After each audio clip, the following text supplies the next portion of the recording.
In Vikings Valhalla, Episode 3, the Byzantine army eventually returns to Constantinople at the start of Season 3. While everyone rejoices, the Varangians receive the greatest attention. Leif slips off to Miriam's place, uninterested. He is obviously in love, but we can also see that the Syracuse massacre has devastated him. Meanwhile, Ileana herself, Empress Zoe, bestows the highest honor to General Maniacs and Harold. When the Dnieper gang gets together for the feast, everyone is curious about Leif. Romanos appears skeptical anytime Harold speaks to Zoe, though. The fact that Zoe persists in attempting to make Harold forget about Norway is not helpful. The scene moves to Normandy, where the cunning and avaricious Walter, who is truly the regent, rules. The 14-year-old Duke William, a relative of Rollo and Emma's great-nephew, is the true monarch. Edward and Alfred, the sons of Emma and Ethelred, reside there with him. Emma's brother Richard is also acting as their guardian.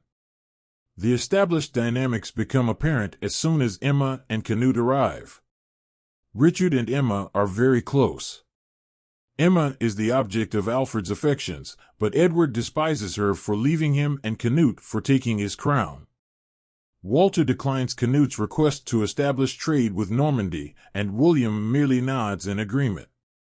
Richard feels that William is passing the time till he reaches adulthood the next year, while Emma criticizes William for it. As Godwin arrives in Denmark, everyone is enjoying the midsummer celebrations. The unbridled revelry and nudity startle him.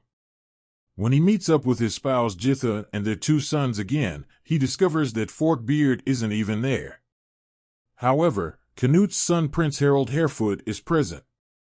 Godwin finds it funny as he enumerates the heirs to the kingdom, including Edward, Alfred, Sven, Canute, Emma's eldest son, and Harthacanute, the elder brother of Harefoot.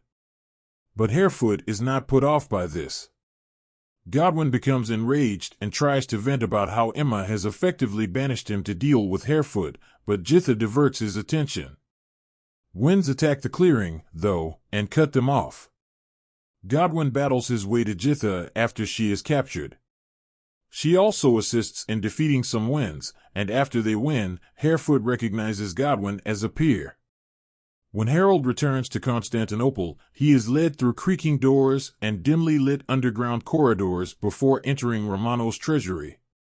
The emperor tells Harold that he has an hour to take anything he wants and then leaves him to it.